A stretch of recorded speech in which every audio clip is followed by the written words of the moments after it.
Insania. Bienvenidos a mi canal. Hoy les traigo algo verdaderamente especial y espeluznante. Nos sumergiremos en las profundidades del metro de la Ciudad de México, un lugar lleno de historias y secretos oscuros que muchos desconocen.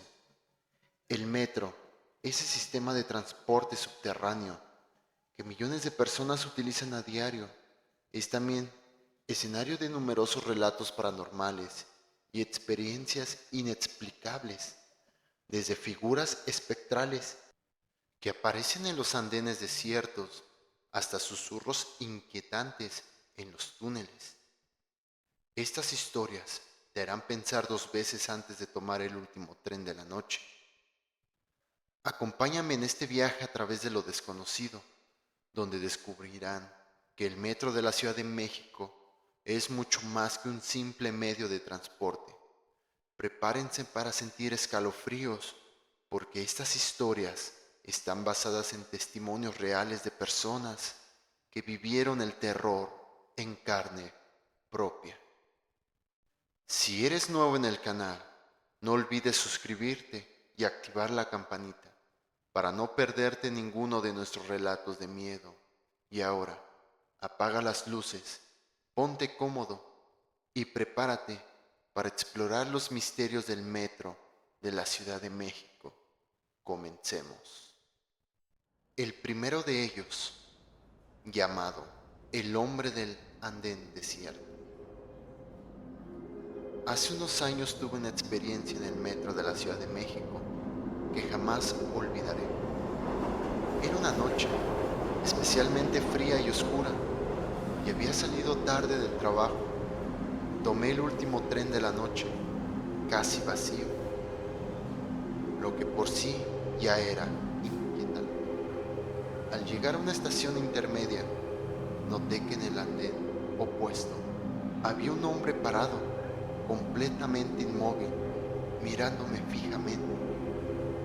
No había nadie más a mi alrededor, lo que hacía la situación aún más escalofriante. Sentí un escalofrío recorrer mi espalda mientras esperaba que el tren arrancara. El hombre seguía ahí, su mirada penetrante fija en mí. Finalmente, el tren empezó a moverse y al avanzar pude ver cómo el hombre desaparecía en la oscuridad. Aliviado, me senté y miré a través de la ventana, tratando de sacudir la sensación de incomodidad. Pero entonces vi algo que me heló la sangre. El reflejo del hombre estaba en la ventana, parado justo detrás de mí. Giré de inmediato, pero no había nadie ahí.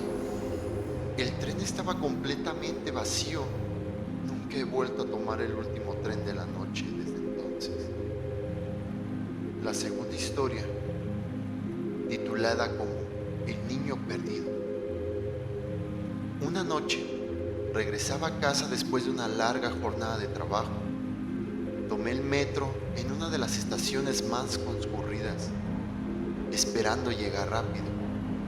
Pero en la estación de Chabacano, algo extraño sucedió.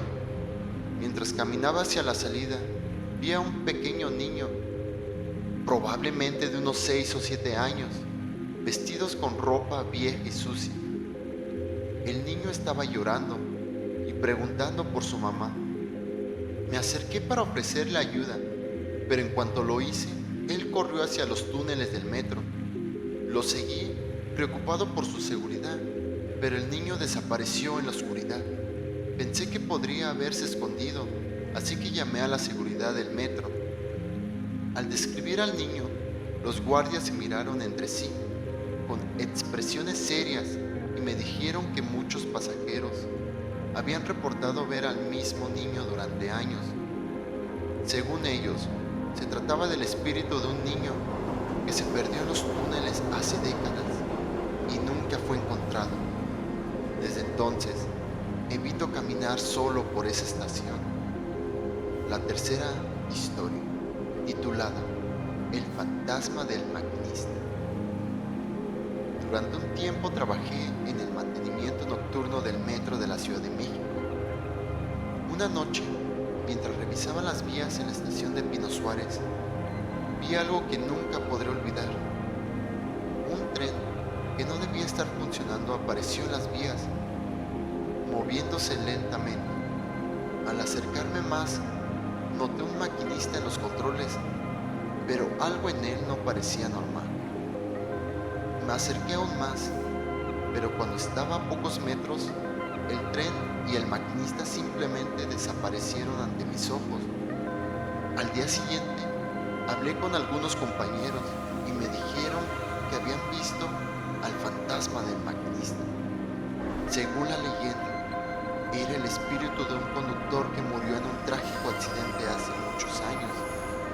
Desde entonces, siempre he tenido cuidado al trabajar en esa estación. La cuarta historia, titulada como La Mujer de Blanco. Una noche, al salir del trabajo, decidí tomar el metro en la estación de Chabacano.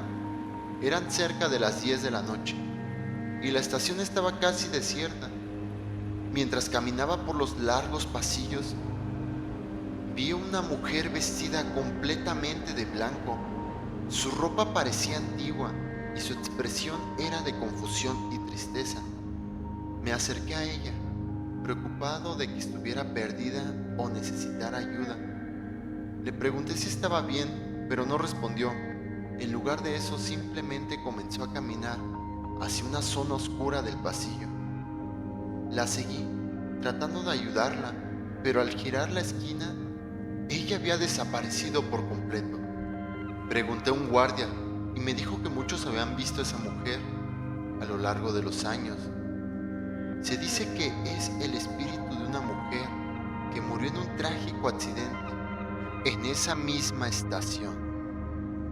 Y llegamos a la última de las historias, titulada Las Voces del Túnel. Trabajé durante varios años en el mantenimiento de las vías del metro de la Ciudad de México. Y durante esos años tuve varias experiencias inquietantes, pero ninguna fue tan perturbadora como aquella noche en la que escuché las voces. Era pasada la medianoche y estaba solo en uno de los túneles entre estaciones, revisando una de las varias señales que me tocaban en esa noche. De repente, comencé a escuchar susurros que venían de todas direcciones. Y eran como lamentos, risas macabras al mismo tiempo. Intenté concentrarme en mi trabajo, pero las voces se volvían cada vez más fuertes y claras. Sentí un frío intenso y una sensación de que no estaba solo. Salí del túnel lo más rápido que pude. Más tarde, hablé con algunos colegas y me dijeron que también habían escuchado las voces. Creen que son los espíritus de personas que murieron en los túneles, atrapados para siempre en ese laberinto subterráneo. Desde entonces, siempre evité trabajar solo en los túneles durante toda la noche. Y como estoy de buenas, les voy a regalar una historia bastante aterradora, titulada El Tren Maldito. Una noche, mientras esperaba el último tren en una estación casi vacía, escuché una historia de uno de los empleados del metro. Me contó que había una leyenda sobre un tren maldito que aparecía en las vías solo durante la noche. Este tren no tenía número ni identificación y recogía pasajeros que nunca más eran vistos. Una noche, mientras estaba en la estación observando los trenes pasar, vi un tren que no reconocí. Era viejo y parecía casi abandonado. Decidí no subirme y observé cómo se detenía y recogía a los pocos pasajeros que estaban esperando. Vi sus rostros mientras subían. Todos parecían normales, pero al mirar más de cerca, sus expresiones eran vacías y tristes. El tren se fue y a la mañana siguiente pregunté a los empleados del metro sobre ese tipo de tren. Ninguno de ellos tenía conocimiento de un tren que coincidiera con mi descripción. Desde entonces, he escuchado historias similares de otras personas. Al parecer, el tren maldito sigue recogiendo pasajeros perdidos en la noche. Si te gusta este tipo de contenido, escribe en los comentarios qué te gustaría que subiera. Dale like, activa la campana, suscríbete y recuerda, esto es